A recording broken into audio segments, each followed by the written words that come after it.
So I am teaching है for about 2 years, और यहाँ पे मैं आपको जीएस जो है, जीएस का कंपोनेंट है हिस्ट्री, वो पढ़ाऊंगी। ठीक है, आज का आपका डेमो लेक्चर है, तो बहुत बेसिक रखेंगे, बहुत इजी रखेंगे, ताकि आप लोगों को समझ आ जाए। एंड ऑल्सो सिंस हिस्ट्री बहुत बोरिंग हो जाता है सबके लिए, तो मेरा कुछ पढ़ाने का तरीका इस तरह से होगा ताकि आप लोगों को समझ भी आ जाए और बोरिंग भी ना लगे। मेरी पूरी कोशिश यही रहती है क्लासेस में पढ़ाने की। ठीक है, तो लेट्स स्टार्ट। देखो, सबसे पहले हम आते हैं आपके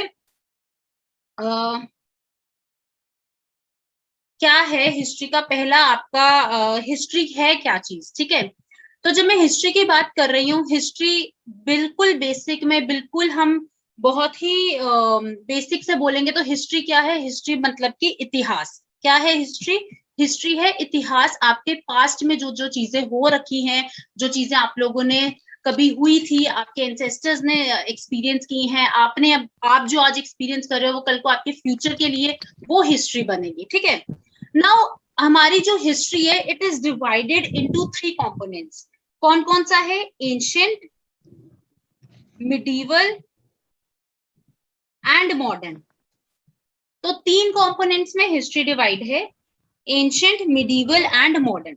ठीक है, एंशिएंट हिस्ट्री की बात करूं तो एंशिएंट हिस्ट्री आपके जो चीजें जब स्टार्ट हुई थी हमारी, जब महाभारत हुई थी हमारे, जब भगवत गीता, पुराण, ये सब चीजें जब हमने पढ़ी थी, वो हमारा सारा कंपोनेंट करती है। कंपोनेंट कौन सा कवर करती है? वो एंशिएंट हिस्ट्री हमारा कंपोनेंट करती है। वेदास की बातें करें हम, बुद्धिज्म, जैनिज्म, इन सब की बातें करें, ये कौन सा हमारे किस में आ जाता है? ये सब हमारा आ जाता है एंशिएंट हिस्ट्री में।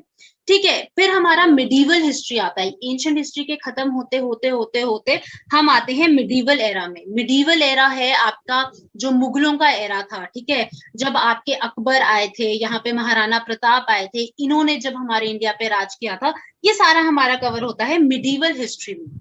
और फिर हमारे पास आता है मॉडर्न हिस्ट्री। देखो, मॉडर्न हिस्ट्री जो है आपको इस पे फोकस करना है, क्योंकि आपके सिलेबस में, जेकेपीएससी के जितना भी सिलेबस है उसमें हमें सिर्फ और सिर्फ मॉडर्न हिस्ट्री कवर करना है। तो मॉडर्न हिस्ट्री कब स्टार्ट होता है, कहाँ से स्टार्ट होता है, किसके खत्म होने के बाद मॉडर्न हिस्ट्री स्टार्ट होता है, हमें ये सब चीजें कवर करनी है। और जब मैं मॉडर्न हिस्ट्री की बात कर रही हूँ, तो आपका पहला ये स्लाइड आपको दिख रहा है, रिवोल्ट ऑफ 1857। देखो, यहां से जो है आपका मेन टॉपिक स्टार्ट होएगा, जो आपके एग्जाम पॉइंट ऑफ व्यू से जो कि मैं बात कर रही हूँ। अदरवाइज मैं बात करूं, आपकी जो मॉडर्न हिस्ट्री है वो 1700 से लेके 1947 तक चलती है। 1700 से लेके 1947 तक। लेकिन आपके सिलेबस में क्या है? आपके सिलेबस में है मॉडर्न हिस्ट्री, जो कि इंडियन नेशनल मूवमेंट के साथ रिलेटेड है।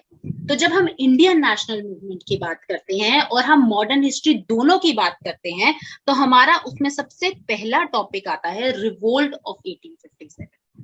क्योंकि यहां से जो है हमारा इंडियन नेशनल मूवमेंट जो है स्टार्ट हुआ था। किस तरह से ब्रिटिशर्स आए थे, किस तरह से उन्होंने यहाँ पे एक तरह से कैप्चर किया था, यहाँ पे कब्जा किया था, और किस तरह से हमारी मॉडर्न हिस्ट्री जो है स्टार्ट होती है। सो मैंने बताया बेसिकली जो मॉडर्न हिस्ट्री है वो स्टार्ट होती है 1700 से। ये टाइम था मराठास का टाइम। ठीक है, लेकिन हमने एग्जाम के लिए ये चीजें नहीं पढ़नी है। ठीक है, तो हमने क्या चीजें पढ़नी है? हमने पढ़ना है मॉडर्न हिस्ट्री, जो आपके इंडियन नेशनल मूवमेंट के साथ रिलेटेड है, और वो हमारा टॉपिक आता है रिवोल्ट ऑफ 1857। अब देखो, यहाँ पे हम थोड़ा सा बैकग्राउंड डिस्कस कर लेते हैं। बैकग्राउंड क्या है? बैकग्राउंड ये है कि मैंने सिंस आपको बताया, इससे पहले हमारा एंशिएंट था, फिर हमारा मिडीवल था, फिर हमारा मॉडर्न था। ठीक है, लेकिन जो मिडीवल एरा था वो कब डिक्लाइन हुआ था? वो डिक्लाइन हुआ था आपका 18th सेंचुरी में जो है खत्म हुआ था। ठीक है, और उसके बाद जो है धीरे धीरे धीरे धीरे करके यहाँ पे ब्रिटिशर्स आए। ब्रिटिशर्स आए 18th सेंचुरी में ही ब्रिटिशर्स आए थे। और आपका जो ईयर था वो कौन सा ईयर था? वो था आपका 1600। 1600 में जो है ब्रिटिशर्स यहाँ पे इंडिया में आए थे। 1600 was the year जो हम बोलेंगे जब यहाँ से जो है एक मॉडर्न एरा का, जो ब्रिटिश एरा का जो है शुरुआत हुई थी। क्यों? क्योंकि देखो ब्रिटिशर्स आए थे, लेकिन ब्रिटिशर्स किस मकसद से आए थे, उनका क्या, उनकी आइडियोलॉजी थी यहाँ पर जब वो आए थे, वो क्या सोच के आए थे कि क्या हमें यहाँ पे राज करना है, क्या हमें इंडिया में यहाँ पे मतलब इस जगह को कैप्चर करना है, या क्या हमें यहाँ पे ट्रेड करना है। तो बेसिकली जब वो आए थे, बहुत बारी ये क्वेश्चन आ जाता है एग्जाम में, बहुत बारी ये चीज पूछ लेते हैं कि जब वो लोग आए थे ब्रिटिशर्स, तो उनका पर्पस क्या था, क्या वो किस पर्पस से यहाँ पे आए थे। तो ये चीजें जो है आपको अंडरस्टैंड करना बहुत जरूरी है, और इसको क्लियर रखना भी बहुत जरूरी है। क्यों? क्योंकि यहाँ पे बच्चे बहुत बारी कंफ्यूजन क्रिएट कर देते हैं, बहुत बारी जो है गलत कर देते हैं चीजें। तो मैं आपको बता दूं, बहुत ही सिंपल है, बहुत ही क्लियर चीज है। ब्रिटिशर्स जब इंडिया में आए थे इन द ईयर 1600 में, यहाँ पर वो कोई इंडिया को कैप्चर करने नहीं आए थे, एडमिनिस्ट्रेटिव पर्पस से नहीं आए थे, यहाँ पे राज करने नहीं आए थे। यहाँ पे वो क्यों आए थे? सिर्फ और सिर्फ ट्रेड के लिए आए थे, सिर्फ और सिर्फ ट्रेड के लिए आए थे। Why Britishers came to India, क्यों आए थे? सिर्फ ट्रेड के पर्पस के लिए आए थे, और ट्रेड करने आए थे इसलिए उनको लगा था यहाँ पे, देखो यहाँ पे ना बहुत ज्यादा हमारे यहाँ पे सोर्सेज बहुत है, रॉ मटेरियल बहुत अच्छा था, यहाँ पे हमारे पास सिल्क एक्सपोर्ट करते थे हम, रोम को, फ्रांस को, ठीक है, कॉटन का बहुत अच्छा प्रोड्यूस था। तो यहाँ पे ये लोग इधर जो है ट्रेड के पर्पस से आए थे। अब देखो यहाँ पे एक और क्वेश्चन थोड़ा सा आपके लिए इंपॉर्टेंट हो जाता है, और वो क्वेश्चन क्या है? वो क्वेश्चन ये है कि सबसे पहले इंडिया आया कौन था। देखो ब्रिटिशर्स की बात करें, ब्रिटिशर्स मैंने आपको बताया 1600 में जो है वो इंडिया आए थे, लेकिन उससे भी पहले सबसे पहले इंडिया में आया कौन था। तो सबसे पहले अगर इंडिया में किसी ने यहाँ पे कोई आया था ट्रेड के पर्पज से आया था, बहुत बारी क्वेश्चन आ जाता है, बहुत बारी ये क्वेश्चन जो है एग्जाम में पूछ लेते हैं, who came to India first, India में सबसे पहले कौन आया था ट्रेड के पर्पज से। तो वो थे, सबसे पहले आए थे हमारे पोर्टुगीज। पोर्टुगीज में आपको पता है वास्को ड गामा थे 1498 में, यहीं पे मैं लिख रही हूँ वास्को ड गामा 1498 में जो है इंडिया आए थे सबसे पहले। बहुत बारी क्वेश्चन आ जाता है, पोर्टुगीज जो थे सबसे पहले इंडिया में ट्रेड करने आए थे। इसके बाद आए थे डच। डच आए थे in the year 1595। So Dutch जो थे हमारी कंट्री में 1595 में आए। उसके बाद आए हैं इंग्लिश, जिनको हम ब्रिटिशर्स बोलते हैं। सो ये आए हैं इन द ईयर 1600, जैसे कि मैंने आपको पहले बताया। सो इंग्लिश जो ब्रिटिशर्स थे ये थर्ड नंबर पे, ऐसा नहीं था पहली बारी कोई इंडिया में ट्रेड करने आया था, नो, ऐसा बिल्कुल नहीं था। इंडिया में इंग्लिश जो ब्रिटिशर्स थे थर्ड टाइम, मतलब पहले, इससे पहले लोग आ चुके थे ट्रेड करने। तो कौन आया था? इंग्लिश आए थे, फिर ब्रिटिशर्स आए थे, और लास्ट में हमारे पास आए थे, और लास्ट में कौन आया था? फ्रेंच आए थे, जो कि आए थे इन द ईयर 1664 में। 1664 में फ्रेंच ट्रेड करने आए थे। अगर आप लोग पेन कॉपी आपने अगर पास में रखी है तो प्लीज ये चीज नोट डाउन कर लो, who came to India first, क्योंकि बहुत बारी ये क्वेश्चन जो है आपके एग्जाम में पूछ लेते हैं। इनफैक्ट हर लेवल के क्वेश्चन पे, हर लेवल के पेपर में ये क्वेश्चन आ जाता है, ठीक है। सो सबसे पहले आए थे पोर्टुगीज हमारे यहाँ पे ट्रेड करने, फिर आए थे डच। अब देखो यहाँ पे एक और चीज है, जब मैं डच की बात कर रही हूँ, कई बुक्स में, इनफैक्ट बहुत जगह पे जो डच लिखा है उनका ईयर लिखा है 1602 में, और यहाँ पर आप लोग कंफ्यूज हो जाओगे, आप बोलोगे डच इंग्लिश के बाद आए थे। बहुत जगह पे ये चीज लिखी है, बट ऐसा नहीं है, ये क्लियर रखना, ऐसा नहीं है। डच 1595 में ही आए थे, ब्रिटिशर से पहले ही आए थे। 1602 बिल्कुल ठीक लिखा है किताबों में, लेकिन 1602 में हुआ क्या था? 1602 में डच ईस्ट इंडिया कंपनी बनी थी, ना कि वो इंडिया में आए थे। तो इंडिया में जब वो आए थे वो 1595 में ही आए थे, सेकंड नंबर पे आफ्टर पोर्टुगीज। और उसके बाद जो है हमारे पास इंग्लिश आए थे, ब्रिटिशर्स आए थे ट्रेड करने। सो यहाँ पे बिल्कुल कोई कंफ्यूजन मत रखना कि कौन, अगर हो सकता है कि आप कहीं पढ़ लो और आप जो है क्रोनोलॉजिकल वाइज ही क्वेश्चन आ जाता है और आप इसको अलग कर दो, उल्टा सीधा कर दो, ऐसा नहीं है, थोड़ा सा क्लियर रखना। Dutch east India company form हुई थी 1602 में, but Dutch arrived in India 1595 में, एंड देन इंग्लिश आए थे 1600 में, एंड देन इंग्लिश के बाद हमारे पास लास्ट में कौन आया था यहाँ पे ट्रेड करने, फ्रेंच आए थे इन द ईयर 1664 में। सो इस तरह से जो है हमारे क्रोनोलॉजिकल वाइज चीज चलती है। और ब्रिटिशर्स क्यों आए थे, एज आई टोल्ड यू, यहाँ पे वो सिर्फ और सिर्फ ट्रेड के पर्पस से आए थे। इनका एडमिनिस्ट्रेटिव कोई पर्पस नहीं था कि यहाँ पर वो आके राज करेंगे, ऐसा कुछ नहीं था। तो ब्रिटिशर्स का एक ही मोटिव था कि उनको इंडिया से ट्रेड करना है, इंडिया के साथ ट्रेड करना है, यहाँ से रॉ मटेरियल्स एक्सपोर्ट करना है, सिर्फ इसी पर्पस के लिए आए थे। लेकिन हुआ क्या, हुआ ये कि धीरे धीरे धीरे करके उन्होंने क्या किया, एक लालच आ गया। यहाँ पर जो है वो सबसे पहले गए हैं एक किंग के पास गए थे, जिन्होंने फरमान जारी किया था कि हमें यहाँ पे जो है ट्रेड करना है, हमें पहली फैक्ट्री जो है सूरत में, फर्स्ट फैक्ट्री इन्होंने एस्टैब्लिश करी थी सूरत में।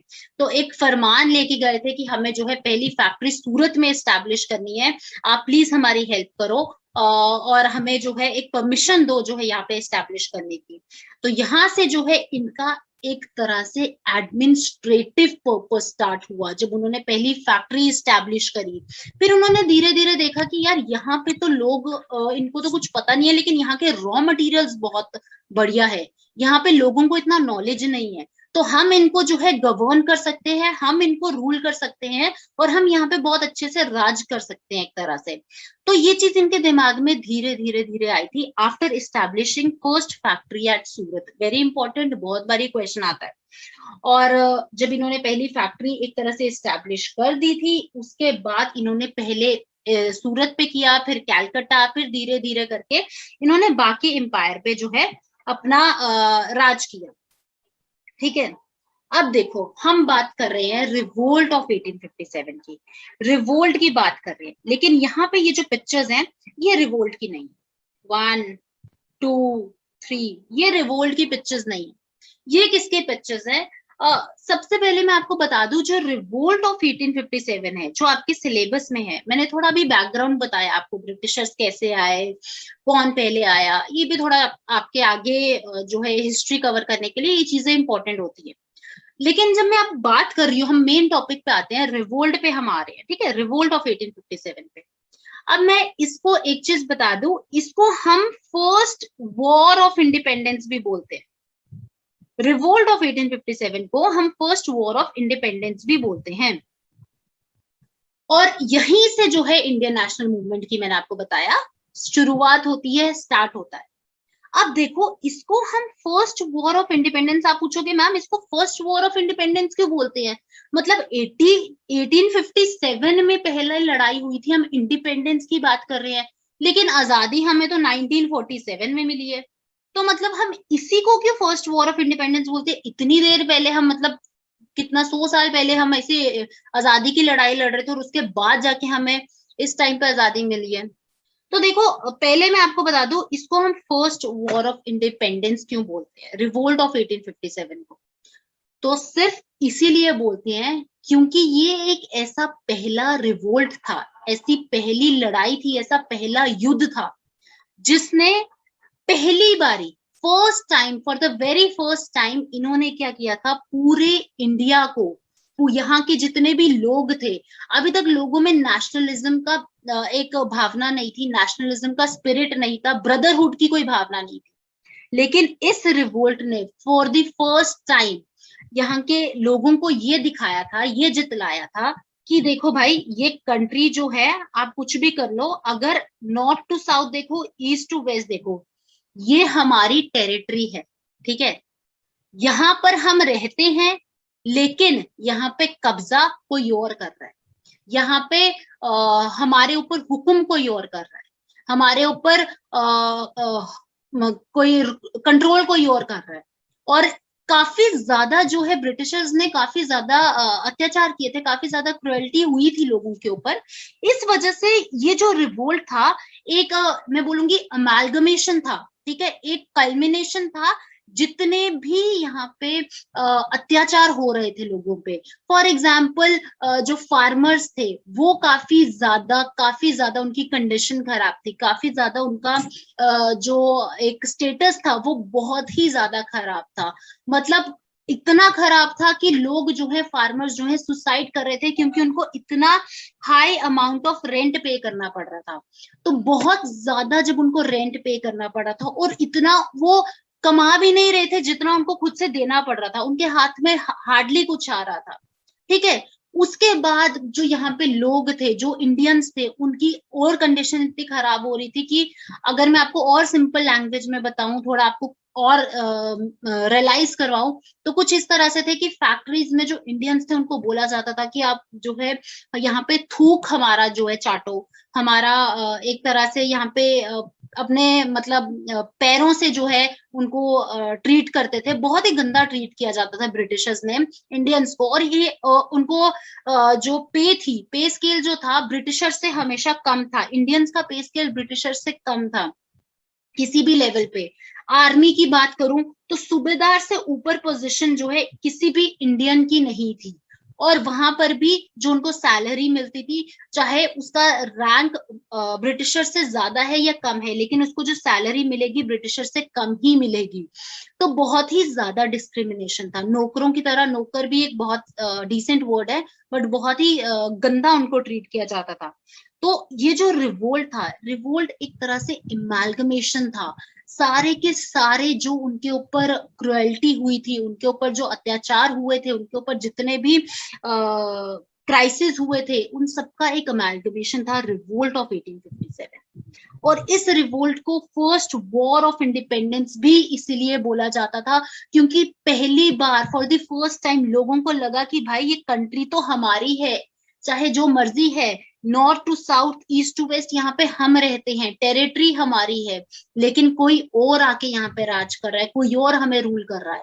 तो यहाँ पे हमको पहली बार ये चीज रियलाइज हुई, और यहाँ से जो है आपको देखने को मिलेगा किस तरह से हमारा इंडिपेंडेंस की जो लड़ाई थी वो यहाँ से स्टार्ट होती है।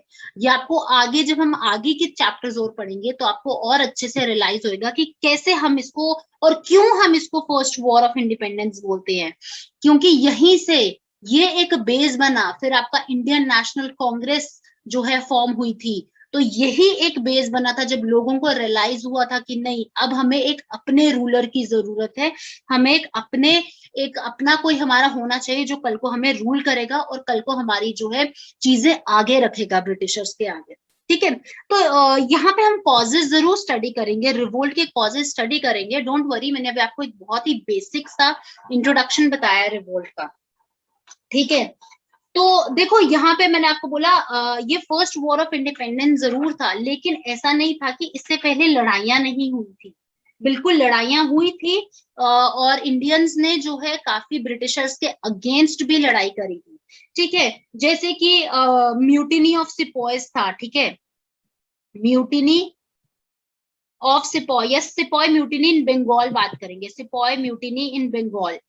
ठीक है, बंगाल में हुई थी 1764 में, 1764 में हुआ था, पहली ऐसी लड़ाई हुई थी। ठीक है, उसके बाद विलोर म्यूटिनी हुई थी, विलोर म्यूटिनी हुई थी, विलोर म्यूटिनी हुई थी ईयर 1806 में। ये चीजें पूछ लेते हैं, विलोर म्यूटिनी हुई थी इन द ईयर 1806 में। ठीक है, फिर और इसमें काफी ज्यादा म्यूटिनीज हुई थी, जैसे कि mutiny of sepoys 47th native infantry, ये इतना इंपॉर्टेंट नहीं है, बट 1824 में हुई थी। मतलब बहुत ज्यादा मराठास के साथ लड़ाई हुई थी। ठीक है, अफगान्स के साथ लड़ाई हुई थी ब्रिटिशर्स की। तो इंडियंस के साथ पहले लड़ाइयां हो चुकी थी, लेकिन तब भी हम इसको फर्स्ट वॉर ऑफ इंडिपेंडेंस क्यों बोलते हैं, मैंने आपको रीजन बताया क्यों बोलते हैं।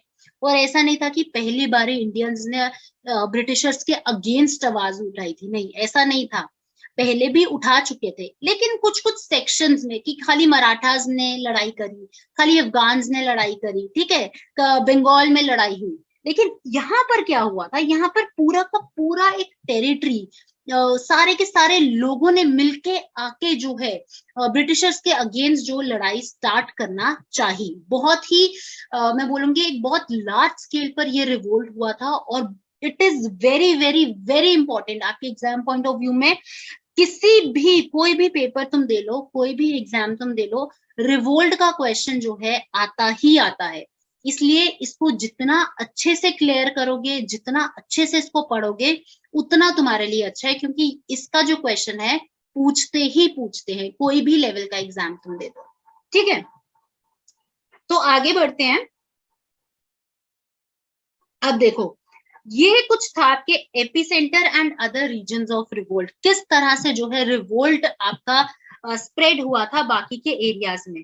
तो यहाँ से जो है ऑल, मैंने जैसे बताया कि सारे के सारे कंट्री में जो है रिवोल्ट स्प्रेड हुआ था, बट मोस्टली जो रिवोल्ट था, ये बिल्कुल ठीक इन्होंने मैप में बताया है, सेंट्रल इंडिया में, ईस्टर्न में और वेस्टर्न में। ठीक है, सेंट्रल में भी इतना नहीं था जितना नॉर्थ में था। So north, west and east, ये तीन एरियाज थे जहां पर रिवोल्ट का बहुत ही मेजर इम्पैक्ट था। सेंट्रल में भी था बट इतने लार्ज इम्पैक्ट पर नहीं था, लेकिन north, south, north, east and west, यहाँ पे जो था, ओके, सो यहाँ पर जो था बहुत ही मेजर, इनका जो इम्पैक्ट था बहुत मेजर रहा था। सेंट्रल में भी रिवोल्ट बहुत अच्छे से जो है स्प्रेड हुआ था, बट उतना अच्छे से नहीं हुआ था। यहाँ पे आपको साउथ नहीं दिख रहा है, तो साउथ एकदम न्यूट्रल रहा था। जब रिवोल्ट की बात करूं, जब लोग लड़ने आए थे साउथ इंडिया ने, बहुत बारी क्वेश्चन आ जाता है which part of the country remained neutral during the revolt. तो साउथ इंडिया ऐसा पार्ट था हमारी कंट्री का जो कि न्यूट्रल रहा था जब रिवोल्ट की बात करूं, जब लोग लड़ने आए थे, क्योंकि साउथ इंडिया ने बिल्कुल पार्टिसिपेट नहीं किया था। और यहाँ पर भी बहुत ज्यादा हमें देखने को मिलेगा कि काफी लोगों ने मतलब बहुत ज्यादा, ऑलमोस्ट जितनी भी पॉपुलेशन थी कंट्री की, सबने पार्टिसिपेट किया था, लेकिन कुछ सेक्शंस ऑफ सोसाइटी थी जिन्होंने पार्टिसिपेट नहीं किया था। और वो कौन से सेक्शंस थी, ये सब चीजें हम आगे डिस्कस करेंगे। ठीक है, तो यहाँ पे अभी आपके लिए क्या इंपॉर्टेंट है इस स्लाइड में, कि south India remained neutral. Exam में पूछ लेते हैं ये चीजें, कौन सा ऐसा पार्ट था, आपको ऑप्शंस दे देंगे नॉर्थ, साउथ, ईस्ट, वेस्ट। तो south India remained neutral during the revolt, इन्होंने बिल्कुल भी पार्टिसिपेट नहीं किया था। हम रीजंस देखेंगे क्यों नहीं पार्टिसिपेट किया था, क्या कॉजेज थे इसके, किस तरह से रिवोल्ट जो है स्प्रेड हुआ था। बहुत ही एक मेजर टॉपिक है ये, और इसको हम बहुत डिटेल में कवर करेंगे। तो अब आते हैं हम इसके मेन टॉपिक पे, दैट इज रिवोल्ट को हम किन किन पार्ट्स में स्टडी करेंगे। तो जो रिवोल्ट है, सबसे पहले हम कॉजेज स्टडी करेंगे। देखो, रिवोल्ट को हम ऐसे स्टडी करेंगे, सबसे पहले मैंने अभी आपको बैकग्राउंड बताया, बैकग्राउंड मैंने सारा डिस्कस कर दिया। ठीक है, फिर हम नेक्स्ट स्टडी करने वाले हैं कॉजेस। फिर हम थर्ड नंबर पे स्टडी करेंगे कि क्या इसके रीजंस थे फॉर द फेलियर, क्योंकि पता है हमें आजादी तो 1947 में मिली थी, तो बिल्कुल ये बीच में कभी ना कभी फेल तो हुआ ही है ना। तो रीजंस क्या थे इसके फेलियर के। और फोर्थ पार्ट में हम डिस्कस करेंगे कि क्या हमें कंक्लूजन मिला या इम्पैक्ट क्या पड़ा रिवोल्ट का, what was the impact of revolt. तो इन 4 पार्ट्स में हम इस रिवोल्ट को फुली कवर करेंगे with important points and important questions for your exam point of view, कि आपको किस तरह से क्वेश्चंस पूछते हैं, क्योंकि एमसीक्यूज आते हैं बहुत ज्यादा। हम थ्योरी पे फोकस करेंगे, बिल्कुल आपको नोट्स प्रोवाइड हो जाएंगे पीडीएफ के रिलेटेड, लेकिन यहाँ पे हमें एक एक पॉइंट को जो है ज्यादा डीपली कवर करना है। ठीक है, तो सबसे पहले बैकग्राउंड हमने कवर कर लिया, अब आते हैं हम कॉजेस पे। अब देखो कॉजेस क्या थे रिवोल्ट के, रिवोल्ट हुआ क्यों था। ठीक है, किस तरह से हम रिवोल्ट को स्टडी करते हैं। सो हम जो कॉजेस हैं वो 5 कॉजेस में रिवोल्ट को स्टडी करते हैं।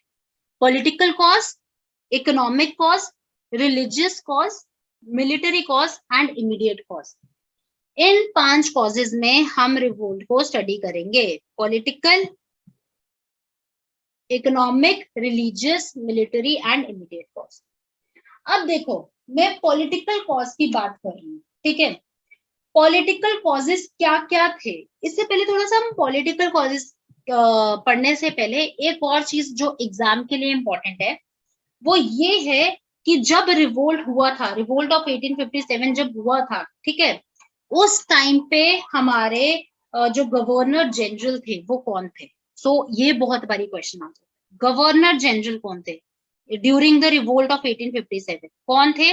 वो थे लॉर्ड कैनिंग। बहुत बारी यार, बहुत फेवरेट क्वेश्चन होते हैं ये सब ना, बिल्कुल बेसिक होते हैं लेकिन कंफ्यूजन हो जाती है हमें, तो ये बहुत बेसिक क्वेश्चंस हैं। कौन था हमारा रिवोल्ट ऑफ 1857 पे, कौन हमारे गवर्नर जनरल रहे हैं? तो वो थे लॉर्ड कैनिंग। इनका जो टाइम पीरियड रहा है, इनका टाइम पीरियड रहा है 1856 टू 1858। ठीक है, I would request you to please note down जो जो चीजें साइट पे लिख रही हूँ, क्योंकि ये बहुत इंपॉर्टेंट है। ठीक है, तो देखो लॉर्ड कैनिंग गवर्नर जनरल रहे थे, बता दिया आपको। अब आते हैं पॉलिटिकल कॉजेस पे। ठीक है, अब देखो पॉलिटिकल कॉज में हमें कुछ चीजें जो है इंपॉर्टेंट पढ़नी है। वो क्या है? सबसे पहला पॉइंट यहाँ पे लिखा है ब्रिटिश एक्सपेंशनिस्ट पॉलिसीज, बिल्कुल। Disrespect shown to Bahadur Shah Zafar, ये स्टडी करेंगे।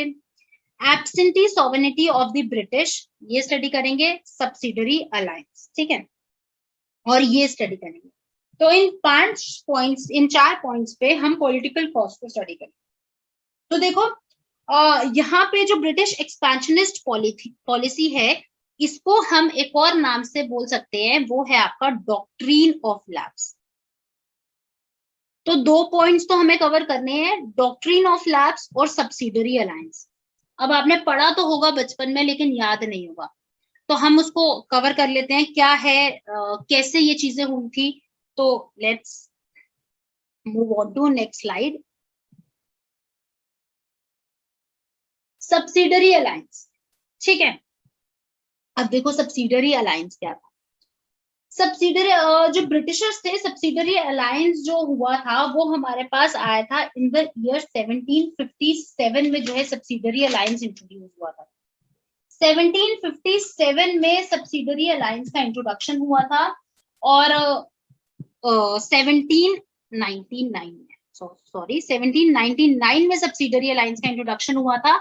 और किसने इंट्रोड्यूस किया था? लॉर्ड वेलेस्ले ने, वेरी इंपॉर्टेंट, लॉर्ड वेलेस्ले ने इंट्रोड्यूस किया था इन द ईयर 1799। ठीक है, अब सब्सिडरी अलायंस था क्या? देखो यार, मैंने अभी स्टार्टिंग में बताया ब्रिटिशर्स ने बहुत गंदी तरह से हमें रूल कर रहे थे, बहुत ज्यादा उन्होंने हम पे फोकस डाला था कि किस तरह से इनको एक तरह से इन पे कंट्रोल किया जाए, और पूरा का पूरा डोमिनेंस उन्होंने अपने अपने हाथ में रखा था। ठीक है, पूरा का पूरा कंट्रोल अपने हाथ में रखा था। तो एक सबसे पहला एक ये रीजन हम दे सकते हैं कि क्यों इंडियंस ने जो है उनके अगेंस्ट रिवोल्ट किया था, क्यों they started fighting for their rights.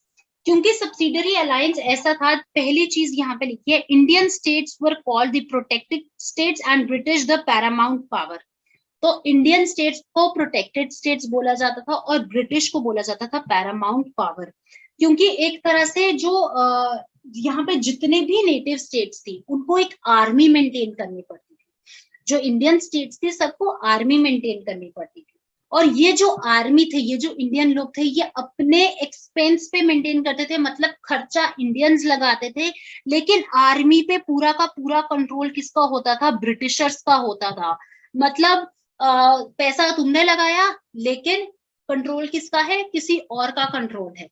तो ये एक चीज थी जिसको हम बोलते हैं सब्सिडरी अलायंस। ठीक है, कोई भी दूसरा इसमें एक और पॉइंट था कि कोई भी फॉरेन रिक्रूटमेंट, कोई भी आप किसी को रिक्रूट नहीं कर सकती हो बिना ब्रिटिश के परमिशन के।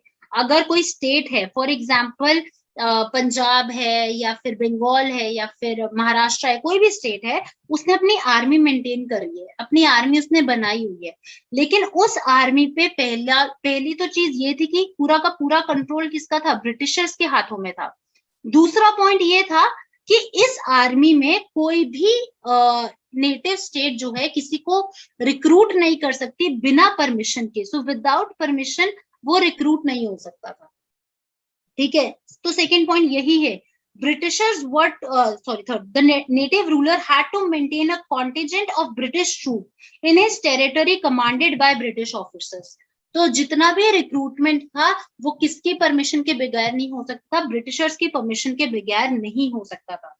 ठीक है, फिर क्या था कि ब्रिटिशर्स ने प्रॉमिस किया था कि हम आपकी, जैसे यहाँ पे बोला हुआ है the Indian states are called protected states, तो ब्रिटिश प्रॉमिस्ड प्रोटेक्शन की, जो इंडियन स्टेट्स हैं वो हमें प्रोटेक्शन प्रोवाइड करेंगी, और यहाँ पर हम क्या करेंगे, हम इनके इंटरनल मैटर्स में, इनके स्टेट के इंटरनल मैटर्स में हम इंटरफेयर नहीं करेंगे, आप हमें जो है प्रोटेक्शन प्रोवाइड करो। तो इस वजह से जो है यहाँ पे आर्मी का मेंटेन होती थी। ठीक है, एंड लास्ट पॉइंट क्या है, states had to cut off their relation from any other foreign power, mainly French, कि कोई भी स्टेट बाहर की कोई भी कंट्री से कोई रिलेशन नहीं बनाएगी।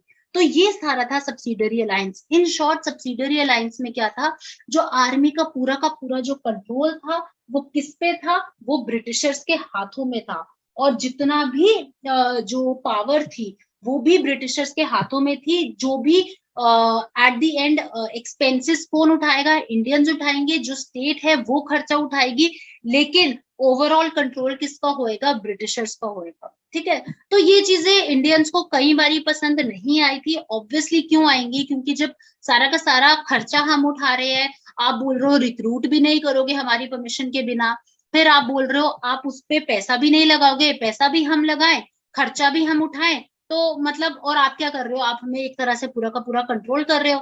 तो ये चीजें कुछ ज्यादा उनको बेनिफिशियल नहीं लगी, और बेनिफिशियल क्या बोलूं, उनको अपने ऊपर ऐसा लगा कि हमारे ऊपर ये जो है बहुत ज्यादा अत्याचार है और कंट्रोल किया जा रहा है ब्रिटिशर्स के खिलाफ। तो पहला ये रीजन था जो कि मैंने अभी आपको बताया, सब्सिडरी अलायंस। इंपॉर्टेंट क्या चीज है, now again exam point of view से इंपॉर्टेंट सिर्फ ये है कि लॉर्ड सब्सिडियरी अलायंस इंट्रोड्यूस कब हुआ था, इन द ईयर 1799। किसने इंट्रोड्यूस किया था, लॉर्ड वेलेस्ले ने इंट्रोड्यूस किया था। ठीक है, एक और इसमें पॉइंट इंपॉर्टेंट हो जाता है कि जो निजाम ऑफ हैदराबाद थे, मतलब किसने सबसे पहले सब्सिडरी अलायंस को इंट्रोड्यूस किया, तो निजाम ऑफ हैदराबाद, हैदराबाद का जो निजाम था, इन्होंने सबसे पहले साइन करी policy of subsidiary alliance, signed the policy of subsidiary alliance. तो निजाम ऑफ हैदराबाद, हैदराबाद का जो निजाम थे, उन्होंने सबसे पहले सब्सिडरी अलायंस जो है साइन करी थी। क्वेश्चंस ये पूछेंगे तुमसे, ये नहीं पूछेंगे सब्सिडरी अलायंस था क्या। ठीक है, ये अगर हो सकता है ये चीजें एक आधे पॉइंट्स में आ भी जाएं, choose the correct answer about subsidiary alliance, लेकिन बहुत बेसिक चीजें, बहुत इजी हैं, तो ये चीजें नहीं पूछेंगे। थोड़ा सा लेवल अब आपका बढ़ चुका है एग्जाम के लिए भी, क्योंकि पता है तुम्हें भी अब यूटी बन चुका है, तो वो एकदम स्टेट लेवल के क्वेश्चंस नहीं आएंगे जैसे पहले आते थे। सब्सिडरी अलायंस क्या है, किसने इंट्रोड्यूस किया, किसने इंट्रोड्यूस किया तो फिर भी आजकल पूछ लेते हैं, क्योंकि लोग बच्चे मोस्टली ये चीजें कंफ्यूज हो जाते हैं, लेकिन क्या था क्यों था ये चीजें नहीं पूछते। तो पूछेंगे तुमसे किसने पहले इंट्रोड्यूस किया था, पहली चीज। दूसरी चीज एक और इसमें पॉइंट हो जाता है कि जो लॉर्ड वेलेस्ले थे जिन्होंने इंट्रोड्यूस किया था, ठीक है, 1799 में subsidiary alliance, was considered to be the greatest governor general of Bengal. इनको गवर्नर जनरल ऑफ बंगाल, बहुत अच्छे गवर्नर जनरल रहे हैं बंगाल के ये, लॉर्ड वेलेस्ले। ठीक है, लॉर्ड वेलेस्ले के ऊपर हमने 2 पॉइंट्स कवर करिए, एक सब्सिडरी अलायंस इंट्रोड्यूस किया था, दूसरा उसी टाइम पे बहुत अच्छे ग्रेटेस्ट गवर्नर जनरल रहे थे बंगाल के। ठीक है, और इन्होंने जो है इनको काफी ज्यादा चीजों के लिए माना जाता था, जैसे कि सब्सिडरी अलायंस हो गया पहला चीज, दूसरा एंग्लो मैसूर वॉर के लिए इनको माना जाता था। ठीक है, fourth Anglo Mysore war, second Anglo Mysore war, तो ये सब चीजों के लिए इनको माना जाता था। तो यहाँ पर ये था आपका सब्सिडरी अलायंस के बारे में, और हमने यहाँ पे थोड़ी बहुत बेसिक चीजें कवर करी। किसने पहले सबसे पहले इंट्रोड्यूस, ओके, तो हम थे सब्सिडरी अलायंस पे। ठीक है, तो सब्सिडरी अलायंस का आपको आई होप समझ आ गया हो कि क्या था, किसने स्टार्ट करी थी, कौन सबसे पहले रूलर थे जिन्होंने पॉलिसी साइन करी थी सब्सिडरी अलायंस की। तो ये पॉलिटिकल कॉजेस में पहला रीजन सब्सिडरी अलायंस हमें याद रखना है, क्या था, क्यों रिवोल्ट हुआ था। ठीक है, पॉलिटिकल कॉजेस में सो पहला आपका क्या था, सब्सिडरी अलायंस हमने पढ़ा था। वापिस से आते स्लाइड पे। पहला रीजन पॉलिटिकल कॉज में हमें याद रखना है सब्सिडरी अलायंस, जो कि अभी मैंने पढ़ाया आपको। दूसरा मैंने बोला हम बात करेंगे डॉक्ट्रिन ऑफ लैप्स की, क्यों रिवोल्ट हुआ था, क्या हुआ था, हम अगली बात करेंगे डॉक्ट्रिन ऑफ लैप्स। ठीक है, तो देखो अब डॉक्ट्रिन ऑफ लैप्स क्या था, आ जाते हैं नेक्स्ट स्लाइड में। Doctrine of lapse, see doctrine of lapse क्या था। मैं बात करूंगी एक तरह से जब भी किसी भी जगह को जब कैप्चर किया जाता है, पढ़ा होगा आप लोगों ने बट आई एम श्योर याद नहीं है। ठीक है, तो डॉक्ट्रिन ऑफ लैप्स सबसे पहले बात करूंगी, इंट्रोड्यूस किसने किया था। तो इंट्रोड्यूस किया था ये लॉर्ड डलहौजी ने। D for doctrine, D for Dalhousie, बहुत सिंपल है, ये नहीं भूलना। ठीक है, लॉर्ड डलहौजी ने डॉक्ट्रिन ऑफ लैप्स इंट्रोड्यूस किया था। कब इंट्रोड्यूस किया था, 1846, 1848 टू 1856 तक ये गवर्नर जनरल रहे थे, और इन्होंने इंट्रोड्यूस किया था इन द ईयर 1856 में डॉक्ट्रिन ऑफ लैप्स। ठीक है, अब डॉक्ट्रिन ऑफ लैब्स जो था 1848 में इनका इंट्रोडक्शन आ गया था। तो 1848 में ही इन्होंने इंट्रोड्यूस किया था। डॉक्ट्रिन ऑफ लैब्स था क्या, तो इन्होंने क्या किया था कि अगर कोई भी किंगडम जो है एनेक्स कर रहे हैं ब्रिटिशर्स, कोई भी जगह को कब्जा कर रहे हैं या उस पे कंट्रोल कर रहे हैं, तो उसमें जितना अगर कोई किंग वहां का मर जाता है, ठीक है, अगर इन केस वहां पे कोई किंग जो है वो मर जाता है, तो जितना भी जो एरिया है वो किसके अंडर आ जाएगा, वो ब्रिटिशर्स के अंडर आ जाएगा। It stated that a kingdom could be annexed if the king died without a male heir. या फिर हम बात करें, या अगर और सिंपल टर्म्स में मैं बोलूं कि अगर कोई भी रूलर है जिसका आगे कोई उत्तराधिकारी नहीं है, उत्तराधिकारी समझते हो, आगे उसका कोई बेटा या नहीं है उसको कंट्रोल करने का, ठीक है, उस एरिया को कंट्रोल करने का उसका आगे कोई बेटा नहीं है, तो वो जितना भी जो एरिया था वो किसके कंट्रोल में चल जाएगा, वो ब्रिटिशर्स के हाथों में चल जाएगा। ठीक है, अगर हम वाइसा वर्सा इसको पढ़े तो इसका स्टेटमेंट का मतलब ये था। सिंपल है, डॉक्ट्रिन ऑफ लैप्स बहुत सिंपल है। किसने इंट्रोड्यूस किया था, लॉर्ड डलहौजी ने इंट्रोड्यूस किया था। कौन से ईयर में इंट्रोड्यूस हुआ था, 1848 में इंट्रोड्यूस हुआ था। लॉर्ड डलहौजी कब से कब तक गवर्नर जनरल रहे थे, 1848 से लेके 56 तक ये गवर्नर जनरल रहे थे। और डॉक्ट्रिन ऑफ लैप्स कहता क्या है कि अगर कोई एरिया है, ठीक है, जिसका जो किंग है, जो राजा है, उसका आगे कोई बेटा नहीं है, ठीक है, उस एरिया पे कब्जा किसका होएगा, उस एरिया पे कब्जा होएगा ब्रिटिशर्स का। और यहाँ पर पता है इन्होंने ये चीज भी डिनाई करी थी कि आप कोई भी अडॉप्टेड, किसी का अडॉप्टेड बेटा है, उसको आप आगे की गद्दी सौंप नहीं सकते। आपका सगा बेटा होना चाहिए, अडॉप्टेड बेटा को आप अपनी गद्दी नहीं सौंप सकते। और ये रीजन है, मैं आपको वापस से बता दूं, यही रीजन था कि झांसी, रानी ऑफ झांसी जो थे, सबने सुना होगा, खूब लड़ी मर्दानी वो तो झांसी वाली रानी है ना, सुना हुआ ये चीज। तो ये जो रानी ऑफ झांसी थे, इन्होंने क्यों पार्टिसिपेट किया था रिवोल्ट में, इन्होंने रिवोल्ट में इसी रीजन से पार्टिसिपेट किया था। क्यों, क्योंकि उनका जो बेटा था वो अडॉप्टेड था, ठीक है, उनका रियल सन नहीं था, और उन्होंने अपनी जो गद्दी थी वो अपने बेटे को देने की बात करी थी, और यहाँ पे ब्रिटिशर्स ने डिनाई कर दिया था कि आप अपनी गद्दी उसको नहीं सौंप सकते क्योंकि वो आपका अडॉप्टेड बेटा है। इस वजह से झांसी जो थे, रानी ऑफ झांसी थी, वो रिवोल्ट में उतरे थे, उन्होंने पार्टिसिपेट किया था, बहुत ही अच्छी तरह से लड़ाई करी थी, एंड तक इनकी ब्रेवरी के बहुत किस्से सुने होंगे, और इसी रिवोल्ट में इन्होंने एंड तक लड़ाई करी थी, और फिर एंड में जो है इनकी डेथ हो गई थी। और कहते हैं कि ये लड़ते लड़ते जो है इन्होंने अपनी जान गंवाई थी। जो कुछ रूलर्स थे, और कुछ रूलर्स थे जैसे नाना साहिब थे, ठीक है, और भी एक दो रूलर्स थे जो कि वहां से एस्केप कर चुके थे, अपने बैटलफील्ड से एस्केप कर चुके थे, निकल गए थे, वो भाग गए थे। लेकिन झांसी, रानी ऑफ झांसी जो थे, इन्होंने बैटल ग्राउंड पे लड़ते लड़ते जो है ये मरे थे। तो इनके ब्रेवरी के किस्से बहुत सुने हैं, काफी पोइम्स भी आपने पढ़ी होंगी बचपन में, है ना। और यही रीजन था कि इन्होंने क्यों रिवोल्ट में पार्टिसिपेट किया था, डॉक्ट्रिन ऑफ लैप्स, कि इनके बेटे को गद्दी नहीं सौंपने दी थी, और इस वजह से इन्होंने जो है पार्टिसिपेट किया था। तो देखो यहाँ पे एक और चीज आपको याद रखनी है, वो यही है कौन कौन से किंगडम्स जो है एनेक्स किए गए थे, कौन कौन से किंगडम्स को ब्रिटिशर्स ने अपने कब्जे में ले लिया था सिर्फ डॉक्ट्रिन ऑफ लैप्स के चलते। डॉक्ट्रिन ऑफ लैप्स इंट्रोड्यूस किया, और सतारा, सतारा जो था मराठा का पार्ट था, ठीक है, मराठास का पार्ट था सतारा। 1848 में सबसे पहला किंगडम कौन, तो सबसे पहला किंगडम कौन सा एनेक्स किया गया था, वो किया गया था Satara. Very important, under doctrine of lapse कई बार क्वेश्चन पूछते हैं, सबसे पहला किंगडम कौन सा कैप्चर किया था ब्रिटिशर्स ने, सतारा किया था इन द ईयर 1848 में, ठीक है। फिर किया था संबलपुर इन द ईयर 1850, कई जगह पे 1849 भी लिखा होता है, कई जगह पे 1850 भी लिखा होता है। तो जहां पर ये डेट्स का कंफ्यूजन होता है, वो वाली डेट्स तुम्हें एग्जाम में नहीं पूछते हैं, इसलिए इन डेट्स पे वहां पे तुम फोकस मत करो जहां पे तुम्हें थोड़ा भी कंफ्यूजन लग रहा है कि एक बुक पे 49 दिया है, एक पे 50 दिया हुआ है। और अगर फिर भी तुम्हें थोड़ा भी और भी तुम्हें क्लैरिटी चाहिए, तो तुम्हें क्या करना है, तुम्हें एनसीईआरटी उठानी है। एनसीईआरटी में तुम्हें एनसीईआरटी उठानी है, या तुम्हें कोई भी, मैं बोलूंगी आई वुड रेकमेंड एनसीईआरटी। तुम एनसीईआरटी उठाओ, वहां पे जो डेट्स दी हुई है फिर उसको कंसीडर करो। अगर तुम दो डेट्स में अगर कंफ्यूजन हो रहा है, क्योंकि हिस्ट्री में ना जो डेट्स है इनका बहुत चक्कर होता है, एक बुक में कुछ दिया है, एक बुक में कुछ दिया हुआ है। अगर ऐसा कंफ्यूजन हो रहा है, इंटरनेट नहीं खोलना है, गूगल नहीं खोलना है, और आपने विकिपीडिया तो खोलना ही नहीं है।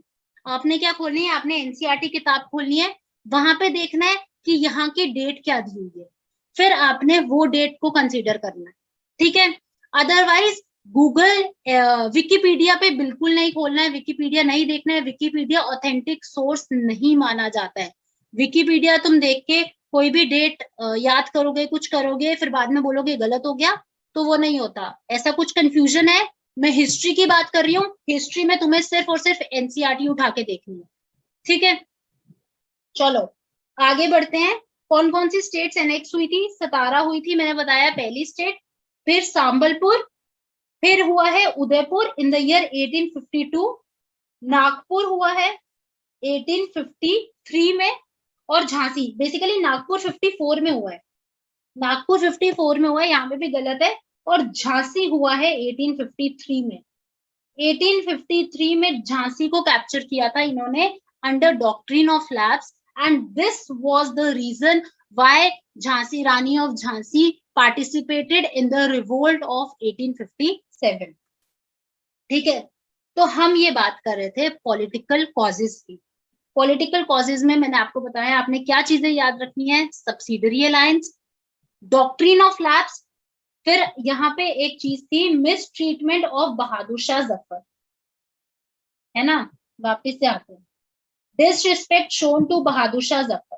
तो ये क्या चीज थी, देखो हुआ क्या था, क्यों लोगों ने रिवोल्ट किया था, क्यों सब आके जो है लड़ने आए थे, पॉलिटिकल कॉजेज में हम ये चीज स्टडी कर रहे हैं। तो बहादुर शाह जफर को काफी मिस ट्रीटमेंट हुआ था, उनको डिसरिस्पेक्ट जो है शोन करी गई थी इन्होंने, ब्रिटिशर्स ने। देखो बहादुर शाह जफर जो थे ओल्डेस्ट नहीं बोलूंगी मैं, लेकिन काफी बूढ़े थे, 65 ईयर्स के थे जब रिवोल्ट हुआ था, ठीक है, काफी ओल्ड थे, और ये लास्ट मुगल रूलर रहे थे उस टाइम पे। तो इतना कुछ हुआ था, और बहादुर शाह जफर जो थे लास्ट मुगल रूलर, मतलब उस टाइम पे राजा माना जाता था अगर किसी को, तो वो बहादुर शाह जफर ही हमारे पास बचे हुए थे, ठीक है। हुआ क्या था, ब्रिटिशर्स ने इनको बोला कि आपने क्या करना है, आप पे जितना भी इनको जो राजा का टाइटल दिया गया था, एक तो इनको बोला गया कि आपको वो सब नहीं मिलेगा, राजा का जो टाइटल है वो नहीं मिलेगा, ठीक है। उसके बाद सबसे बड़ा रीजन क्या दिया था इनको, कि आपको रेड फोर्ट पे इनका जो था, मतलब रेड फोर्ट बचा था इनके पास खाली उस टाइम पे ना, तो रेड फोर्ट पे इनका कब्जा था बहादुर शाह जफर जी का। तो ब्रिटिशर्स ने इनको बोला कि तुम्हें रेड फोर्ट खाली करना पड़ेगा और तुम्हें यहाँ से जाना पड़ेगा। तो ये जो था काफी एक बुरा बिहेवियर बोलूंगी, मिस ट्रीटमेंट बोलूंगी, और एक बहुत ही उनको डिसरिस्पेक्टफुल सबको लगा था, क्योंकि वो हमारे लास्ट रूलर रह चुके थे, पूरे इंडिया के राजा थे वो, जिसको बोला गया था कि तुम रेड फोर्ट छोड़ दो, ठीक है, राजा का टाइटल उनसे छीन लिया गया था। तो ये कुछ चीजें थी जिसकी वजह से इंडियंस जो थे काफी ज्यादा उसमें आगे थे कि यार ये तो बहुत ही ज्यादा हो रखा है, अब हमें रिवोल्ट पे उतरना पड़ेगा। और बहादुर शाह जफर जी ने बिल्कुल रिवोल्ट को लीड किया था, इन्होंने लीड किया था, इन्होंने, इनसे ही जो है रिवोल्ट स्टार्ट हुआ था, दिल्ली से रिवोल्ट स्टार्ट हुआ था, और ये आगे लास्ट में जो है रिवोल्ट खत्म कहाँ हुआ था, मेरठ में रिवोल्ट जो है खत्म हुआ। तो ये चीज हम आगे पढ़ेंगे। तो यहाँ पर जो है इनको रेड फोर्ट छोड़ने को बोला, और ये चीजें अच्छे नहीं लगी। फिर देखो एक और रीजन था, यहाँ पे नहीं लिखा हुआ है, मैं यहाँ पे लिखती हूँ, पेंशन ऑफ नाना साहेब, ठीक है। तो पेंशन ऑफ नाना साहेब का क्या रीजन था कि देखो उस टाइम पे ना जितने भी जो एक्स रूलर्स थे उनको पेंशन अलॉट होती थी, जैसे आज की डेट में अलॉट होती है। तो उस टाइम पे जो नाना साहिब थे, नाना साहिब कौन थे, वो बाजीराव के बेटे थे, सन थे, बाजीराव टू के सन थे नाना साहिब, ठीक है, बाजीराव टू के बेटे थे नाना साहिब। और इनको स्टेटस, पेंशन स्टेटस अलॉट होता था, उनको पेंशन अलॉट होती थी। तो जितने जो ब्रिटिशर्स थे इन्होंने क्या बोला कि इनको पेंशन नहीं दी जाएंगी, ठीक है, और ये चीजें अबॉलिश कर दी गई, और ये चीजें भी एक तरह से कॉज बन गई किसका, रिवोल्ट का। लोग नाना साहेब जो है रिवोल्ट में उतरे। देखो यहाँ पर पॉलिटिकल कॉजेज में हमने कौन कौन से रूलर्स देखे, कौन कौन से रूलर्स रिवोल्ट में उतरे। बहादुर शाह जफर रिवोल्ट में आए थे, ठीक है, उन्होंने रिवोल्ट लीड किया था। क्यों किया था, क्योंकि उनको मिसट्रीटमेंट हुआ था, उनको डिसरिस्पेक्ट शोन हुआ था, ठीक है। झांसी और रानी रिवोल्ट में उतरी थी, क्यों हुआ था, क्योंकि उनके बेटे को गद्दी रही सौंपी दी जाने लगी है ना, क्योंकि उनका रीजन था कि भाई मेरे बेटे को आगे इनको जो है इसके हक से वो कर रहे हैं, इसलिए वो रिवोल्ट में उतरे। नाना साहेब रिवोल्ट में आए थे, क्यों आए, क्योंकि उनके पेंशन स्टेटस जो है उसको एबॉलिश कर दिया गया। तो ये कुछ रीजंस थे क्यों हर कोई जो है रिवोल्ट में पार्टिसिपेट किया, ठीक है। फिर देखो एक और इसमें रीजन था, वो क्या था कि जैसे कि मैंने आपको स्टार्टिंग में बताया कि सूबेदार से ऊपर पोजीशन इंडियन को नहीं मिलती थी, ठीक है। काफी ज्यादा करप्शन था आर्मी में, काफी करप्शन था, जो रैंक्स थे वो सिर्फ और सिर्फ ब्रिटिशर्स को अलॉट होते थे, इंडियंस को अलॉट नहीं होते थे, इस तरह से चीजें थी। तो ये भी एक रीजन बन गया क्यों क्यों कि लोग रिवोल्ट में उतरे। ये सारी चीजें जो है एक तरह से कॉजेज बन गई रिवोल्ट का, रीजन बन गया रिवोल्ट का, है ना। अब देखो यहाँ पे तुमने एक चीज नोटिस करी, वो क्या नोटिस करी होगी कि हर कोई इंसान, चाहे वो झांसी रानी ऑफ झांसी हो, चाहे वो नाना साहेब हो, चाहे वो बहादुर शाह जफर हो, या चाहे वो आर्मी के लोग हैं, कॉमन पीपल हैं जो रिवोल्ट में उतर रहे, हर कोई अपने रीजन के लिए रिवोल्ट में उतरा है। किसी को किसी से कोई मतलब नहीं है, ठीक है, कि भाई मैं तेरे लिए लड़ने आ रहा हूँ, मैं तेरे लिए लड़ने आ रहा हूँ। No, this was not the reason. हर कोई अगर रिवोल्ट में उतरा है, लड़ने उतरा है, अपने रीजन के लिए उतरा है, अपने कॉज के लिए उतरा है। ब्रदरहुड का एक स्पिरिट, नेशनलिज्म का स्पिरिट, आई वुड रिपीट, अभी तक नहीं आया था। ब्रदरहुड, नेशनलिज्म, देशभक्ति की भावना, ये सब चीजें अभी तक नहीं डेवलप हुई थी। लोगों ने रिवोल्ट किया था, लेकिन क्यों किया था, अपने रीजन के लिए, अपने रीजन के लिए वो रिवोल्ट पे उतरे थे, अपने उनके कॉजेस थे, ठीक है। हाँ, एक चीज जरूर थी, उनको अपने हक, अपने राइट्स का रियलाइजेशन हुआ था कि ये हमारी जगह है, ये हमारी टेरिटरी है, इस पे हमारा राइट है, ये आउटसाइडर्स हैं, ये चीजें अब रियलाइज हो गई थी, अपने लिए स्टैंड लेना सबने स्टार्ट कर दिया था। तो ये बहुत बड़ा चेंज था जो आपको देखने को मिला था in the revolt of 1857, and that is why it is known as first war of independence, क्योंकि पहली बारी लोगों को अपने राइट के लिए लड़ने के लिए जो है लोग उतरे थे, अपना उनको रियलाइज हुआ था कि ये जगह हमारी है। चाहे नेशनलिज्म की भावना नहीं आई हो, चाहे देशभक्ति, ब्रदरहुड, ये सब चीजें नहीं आई हो, लेकिन इतना रियलाइज हो गया था कि ये टेरिटरी है हमारी, ये हमारा स्पेस है, राइट। तो ये रीजंस थे कि वाई ब्रिटिशर्स जो हैं वो रिवोल्ट में उन्होंने पार्टिसिपेट किया। ओके, तो आई होप इतनी चीजें आपको क्लियर होंगी, क्योंकि अदरवाइज बहुत सारी चीजें आज हमने डिस्कस करी हैं, बहुत सारी चीजें ऐसे कंफ्यूजन हो जाएगा, नाम क्या याद रहेगा, डेट्स नहीं याद रहती है। तो अभी मैं आपको बता दूं, हम बिल्कुल भी इस चीज में टेंशन नहीं लेंगे, ये चीजें आपकी रिपीटेडली हम इसको रिपीट करेंगे क्लासेस में, एंड आई एम श्योर आपको ये सारी डेट्स, गवर्नर जनरल, कौन सब्सिडियरी अलायंस किसने किया, डॉक्ट्रिन ऑफ लैप्स किसने इंट्रोड्यूस किया, ये सब चीजें तुम्हें क्लास में ही याद हो जाएंगी। ठीक है, इसकी कोई टेंशन नहीं लेना है, लेकिन हाँ क्लास में अटेंटिव रहो, उसको नोट डाउन करो, साथ साथ में जो चीजें मैं बोल रही हूँ वो साथ साथ में लिखो, एंड आई एम श्योर, और ये चीजें मेरा है ये तुम्हें कि किस तरह से तुम्हें क्लास में ये याद करवाना है, तो वो मेरे ऊपर है, बाकी तुम्हें क्लास में अटेंटिव रहना है और साथ साथ चीजें नोट डाउन करनी है, बस दैट्स इट। बाकी डेट्स नहीं याद रह रही, नाम नहीं याद रह रहे, ऐसा टेंशन नहीं लेना है। हिस्ट्री में मोस्टली बच्चों को ये टेंशन होता है कि मैम डेट्स नहीं याद रहती, मैम बहुत ज्यादा नाम होते हैं वो याद नहीं रहते। तो हम जो है ये रिपीटेडली चीजें पढ़ेंगे इस तरह से कि तुम्हें खुद इंटरेस्ट भी बैठेगा, कहानी की तरह पढ़ेंगे और याद भी तुम्हें रहेंगी चीजें। नेक्स्ट डे हर क्लास में फर्स्ट 15 मिनट्स रिविजन होएगा जो हमने पिछला पढ़ा होगा, एंड उसके बाकी की 40 मिनट जो है आपकी बाकी का क्लास जो है हम उसको आगे लेंगे, क्योंकि बहुत ज्यादा सिलेबस नहीं है, इंडियन नेशनल मूवमेंट ही है तुम्हारे सिलेबस में हिस्ट्री में, तो बहुत हमें बिल्कुल जल्दी नहीं करना है कि बस सिलेबस खत्म करवाना है, ऐसा कुछ नहीं करना है, याद रखनी है चीजें। मेरा मोटिव यही रहेगा कि तुम्हें क्लास में ही पूरी हिस्ट्री तुम्हारी कवर करवा, ठीक है।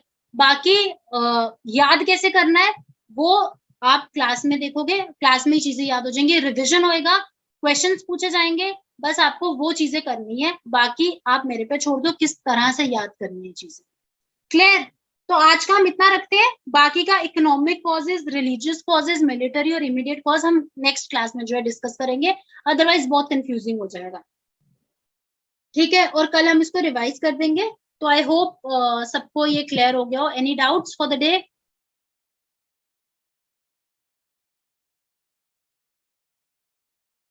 Any doubts?